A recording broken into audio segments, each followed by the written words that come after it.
नमस्कार स्वामी भक्तांनो, माझ्या स्वामीला अर्पण या चॅनलवर तुम्हा सर्वांचं मनापासून खूप खूप स्वागत आहे. स्वामी तुमच्या सर्व चांगल्या इच्छा पूर्ण करू देत आणि नेहमी तुम्हाला आनंदात, सुखात आणि हसत खेळत ठेवू देत, हीच स्वामीचरणी प्रार्थना. श्री स्वामी समर्थ महाराजांना त्रिवार वंदन करून आजच्या व्हिडिओला सुरुवात करूया. तर मित्रांनो, दररोजची कामं आपण न चुकता करतो.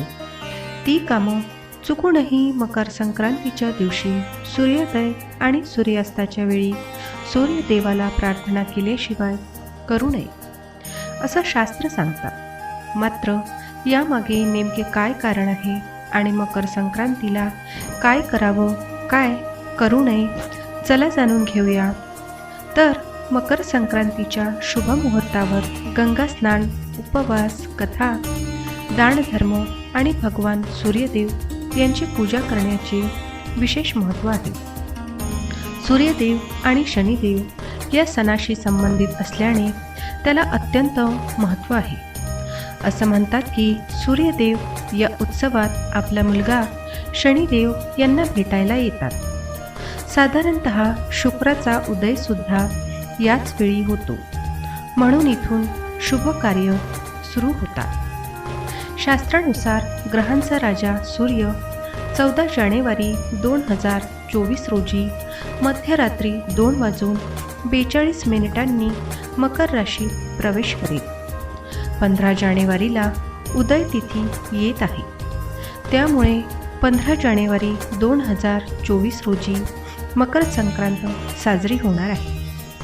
आता मकर संक्रांतीच्या दिवशी काही कामं करणं शुभ मानले जातात, तर काही कामे निषिद्ध असतात. या दिवशी कोणते कार्य करू नये हे जाणून घेणेही तितकेच महत्त्वाचे आहे.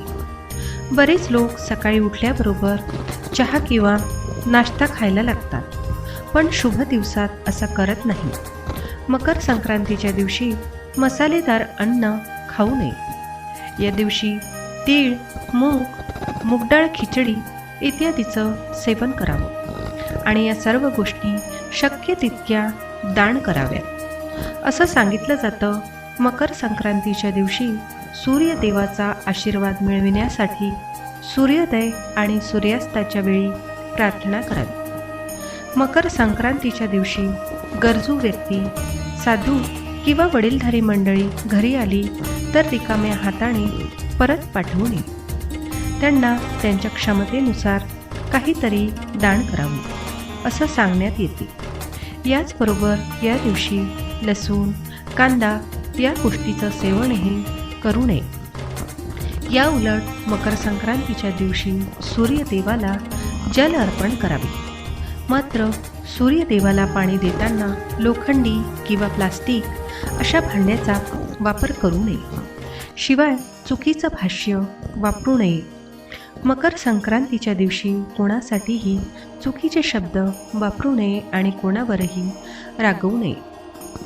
मकर संक्रांतीच्या दिवशी झाडे तोडणे अशुभ मानले जातात. मकर संक्रांतीच्या दिवशी गंगा किंवा इतर कोणत्याही नदीत जाऊन स्नान करावे. मात्र ते शक्य नसेल तर आंघोळीच्या पाण्यात गंगाजल मिसळून आंघोळ करावी. असं सांगितलं जातं. मकर संक्रांतीच्या दिवशी आंघोळीपूर्वी काहीही खाऊ नये किंवा पिऊ नये. मग आता मकर संक्रांतीच्या दिवशी नेमकं काय करावं, तर मकर संक्रांतीच्या दिवशी तिळाचे दान करणं शुभ मानले जाते. या दिवशी काळे तीळ दान केल्याने भगवान शनिदेवाच्या साडेसातीपासून आराम मिळतो. मकर संक्रांतीच्या दिवशी सूर्यदेवाची पूजा काळ्या तिळाने केली जाते. मकर संक्रांतीच्या दिवशी सूर्यदेवाच्या उपासनेलाही विशेष महत्त्व आहे. या दिवशी सूर्यदेवांना प्रसन्न करण्यासाठी सूर्यदेवाच्या मंत्राचा जपसुद्धा केला जातो. या दिवशी सूर्याला अर्घ्य अर्पण करताना ओम ही हरी सूर्याय नमः या विशेष मंत्राचा जप करावा. या दिवशी तीळ आणि मूग डाळीपासून बनलेल्या खिचडीचं सेवन करावं. हे शुभ मानले गेले आहे. याचबरोबर ते आरोग्यासाठी सुद्धा खूप फायदेशीर मानले जाते. असं म्हटलं जातं की मकर संक्रांतीच्या दिवशी केवळ दान केल्याने सुद्धा व्यक्तीला अनेक प्रकारचे लाभ मिळू शकतात. पौराणिक मान्यतेनुसार मकर संक्रांतीच्या दिवशी ग्रहांचा राजा सूर्यदेव आपला मुलगा शनिदेवाला भेटायला येतात. या संबंधित एक रोचक कहाणी सुद्धा आहे. मकर संक्रांतीची संबंधित शनिदेव आणि सूर्यदेव यांची पौराणिक कथा म्हणजे मान्यतेनुसार पिता सूर्यदेव यांच्यासोबत शनिदेवाचे संबंध चांगले नव्हते. शनिदेव आणि सूर्यदेव एकमेकाशी जुळत नाही. देवी पुराणात सांगितले आहे, जेव्हा सूर्यदेव आपला मुलगा शनिदेवला पहिल्यांदा भेटायला गेले तेव्हा शनिदेवांनी त्यांना काळे तीळ अर्पण केले आणि त्याद्वारे त्यांची पूजा केली. त्यावर सूर्यदेव खूप प्रसन्न झाले. सूर्यदेवाने शनिदेवांना आशीर्वाद दिला की जेव्हा तो मकर राशीत आपल्या घरी येईल तेव्हा त्याचं घर संपत्तीनं भरून जाईल. यावर शनी महाराज प्रसन्न झाले आणि त्यांनी सांगितलं की मकर संक्रांतीला जे कोणी सूर्यदेवाची पूजा करतील त्यांना शनी दशेचा त्रास सहन करावा लागणार नाही. तेव्हापासून मकर संक्रांतीच्या दिवशी सूर्यदेवाला जल अर्पण केले जाते.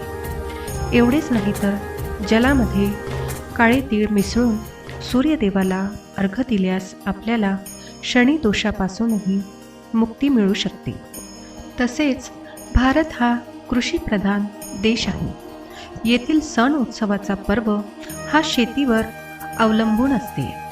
मकर संक्रांती अशा काळात येते जेव्हा शेतकरी बंधू रब्बी हंगामाची पेरणी करून खरीप हंगामाचे पीक मक्का, ऊस, शेंगदाणे, उडीद घरी घेऊन येतात. शेतकऱ्यांचं घर अन्नधान्याने भरून जातं. म्हणून मकर संक्रांतीला खरीप हंगामातील पदार्थांनी या पर्वाचं स्वागत केलं जातं. याबरोबरच असं मानलं जातं की संक्रांतीपासून चांगल्या दिवसाची सुरुवात होते. याचं कारण म्हणजे सूर्य या दिवसात दक्षिण ते उत्तर गोलार्धात फिरत असतो. त्यामुळे देवतांच्या दिवसांची सुरुवात होत असते. धार्मिक मान्यतेनुसार या दिवशी स्वर्गाचे दार उघडतात. म्हणूनच या दिवशी केलेले पुण्य आणि दान हे इतर दिवशी केलेल्या दानापेक्षा अधिक फलदायी असते. मकर संक्रांतीच्या दिवशी शुद्ध तूप आणि शाल याचं दान केल्यास मोक्ष प्राप्ती होते.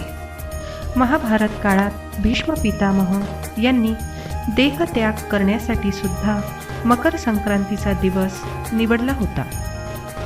गीतेत सुद्धा सांगितले की जो मनुष्य उत्तरायणात शुक्ल पक्षात देहत्याग करतो त्याला मुक्ती मिळते. मकर संक्रांतीच्या दिवसापासून सूर्य उत्तरायण होतात. म्हणून हा दिवस आनंद आणि उत्साहात साजरा केला जातो. मकर संक्रांतीच्या दिवशी सूर्य शनिदेवाच्या राशीत मकर राशीत प्रवेश करतो. म्हणून या दिवशी सूर्यदेवासह शनिदेवाचीही पूजा करावी. मकर संक्रांतीच्या दिवशी सकाळी लवकर उठावं, आंघोळ करून शुभ वस्त्र परिधान करावे. त्यानंतर तांब्याच्या भांड्यात पाणी भरून त्यात थोडं कुंकू, अक्षता आणि लाल फुले घालून हे पाणी सूर्यदेवाला अर्घ्य म्हणून अर्पण करावे. या पाण्यात थोडे काळे तीळही मिसळावे. मकर संक्रांतीच्या दिवशी सूर्यदेवाला गूळ, तीळ, खिचडी अर्पण करावी. त्यांची विधिवत आरती करावी. याबरोबर मकर संक्रांतीच्या विशेष प्रसंगी सूर्यदेवाची पूजा करण्यासोबतच पुढील मंत्राचा जपही केला जाऊ शकतो. मंत्र आहे ओम घृणास्पद सूर्याः आदित्यः ओम ह्रीं श्री सूर्याय सहस्रकिरणाय मनोवांछित फळ देही देही स्वाहा. तर अशा प्रकारे मकर संक्रांतीच्या दिवशी सूर्यदेवाची पूजा केल्याने आणि प्रार्थना केल्याने सूर्यदेवांचा आशीर्वाद तर प्राप्त होतोच, शिवाय शनिदोषापासूनही मुक्ती मिळण्यास मदत मिळते असं सांगितलं जातं. तर मकर संक्रांत हा दिवस देवांचा दिवस मानला गेलाय, कारण या दिवशी देवांचे दार उघडे असतात. म्हणून आंघोळीपूर्वी काही खाऊ नये किंवा पिऊ नये असं सांगण्यात येतं. तर मकर संक्रांतीच्या दिवशी काय करावे आणि काय करू नये या प्रश्नाचे उत्तर तुम्हाला या व्हिडिओमधून मिळाले असेल याची खात्री आहे.